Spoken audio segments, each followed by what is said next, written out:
Tout de suite, c'est l'heure de l'invité du grand journal Midi 1 Morning.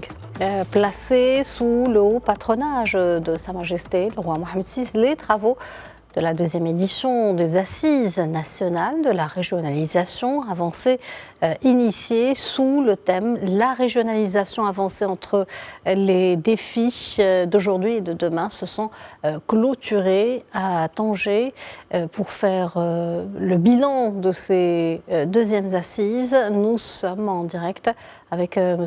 Driss Aissaoui, analyste politique. Bonjour M. Driss Aissaoui et merci d'être avec nous. Merci à vous. Bonjour.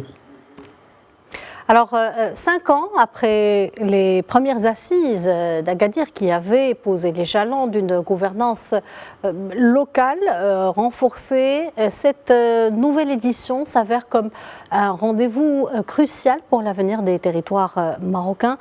Parlons tout d'abord des principales recommandations qui ont été adoptées lors de cette deuxième édition.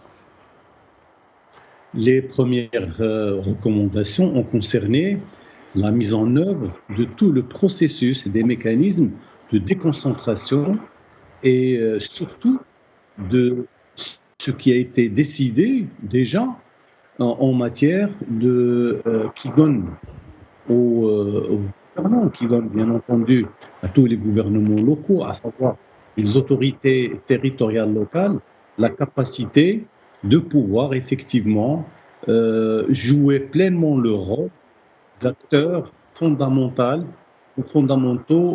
sur le plan économique, social et politique. Donc finalement, on va dire, ces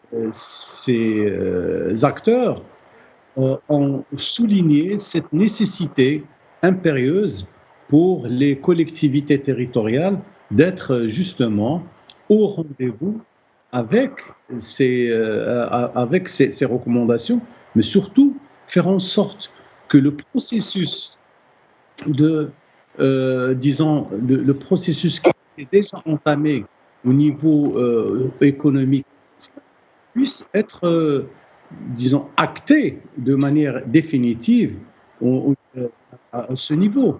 Et les présents au niveau de ces, de ces assises, il y a une bonne partie du gouvernement marocain. Bien entendu, c'est une manifestation qui a été organisée par le ministère de l'Intérieur en collaboration avec l'association des autorités locales qui ont permis justement de rendre tangible cette capacité de rendre forte l'engagement des uns et des autres vis-à-vis de la gouvernance locale.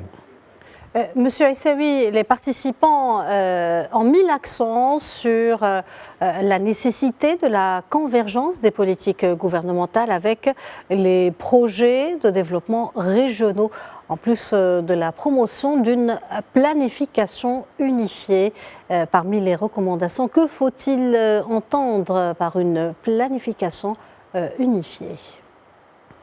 Écoutez, vous êtes en train de le dire exactement. On a le gouvernement qui a un certain nombre d'actions, qui a une vision. Il fallait justement faire en sorte que le gouvernement marocain puisse donner des actes de foi en ce qui concerne cette planification. C'est-à-dire que l'on sait, par exemple, que pour telle année, nous aurons accès à un certain nombre d'actions importantes pour les collectivités locales, que justement ces collectivités qui vont bénéficier des actes liés à la planification de leur action au niveau territorial. Et finalement, ce sont ces actions qui ont été inscrites avec beaucoup de vigueur et de rigueur dans le programme d'action des collectivités territoriales. Et je pense que ce qui a été souligné, c'est cette volonté du ministère de l'Intérieur, la volonté de tout le gouvernement justement d'aller de l'avant sur le plan social et économique Et je pense que les choses ont été entendues et qu'en fin de compte, nous sommes véritablement devant l'engagement de tous les départements ministériels pour que les collectivités territoriales soient véritablement les acteurs réels du développement de demain. C'est-à-dire on ne peut plus laisser faire disons, les collectivités territoriales agir sans coordonner, sans leur donner une visibilité sur leur capacité d'agir au niveau du territoire, sur leur capacité de faire de leur développement une réalité concrète. Et je vous l'ai dit, les acteurs des collectivités territoriales ont décidé de rendre tangible la déconcentration tant annoncée depuis un moment, la déconcentration pour que justement les acteurs des territoires deviennent véritablement les acteurs de demain. Et je pense que tout est fait dans ce sens. Les conclusions de ces deuxièmes assises ont également porté sur le capital humain. La régionalisation avancée du Maroc ne peut se concevoir sans un capital humain qualifié. Avec 1000 employés répartis sur 12 régions, les administrations régionales sont sous-dotées pour gérer leurs missions. À cela s'ajoute un manque de compétences spécialisées. Ce déficit s'accentue dans les zones rurales. Qu'en pensez-vous, M. Driss Aissaoui ? Quand on parle de déconcentration, on parle justement de ressources humaines.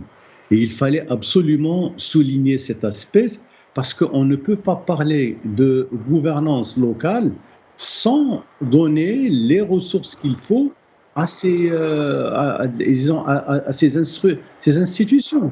Et il fallait faire ça, et ça, ce n'est pas un travail qui a été commencé à partir de ces assises. Ça a été fait à Agadir au niveau des premières assises, et aujourd'hui, je pense que ce qui a été souligné, c'est que les collectivités territoriales vont prendre en charge le développement de leurs compétences. Je pense que les compétences dont on a parlé, c'est les secrétaires généraux des institutions, des collectivités territoriales, c'est les cadres qui seront chargés de la mise en œuvre et de l'application de tous les projets qui sont affectés ici et là. Et c'est le fait que, on va dire, est-ce que ces collectivités territoriales disposent des moyens humains capables de réaliser concrètement tout ce qui a été fait comme action au niveau territorial. Donc, moi, je pense que ce qui a été fait au niveau de Tanger, c'est véritablement le pouvoir qui a été donné aux collectivités territoriales de se projeter dans le temps et l'espace.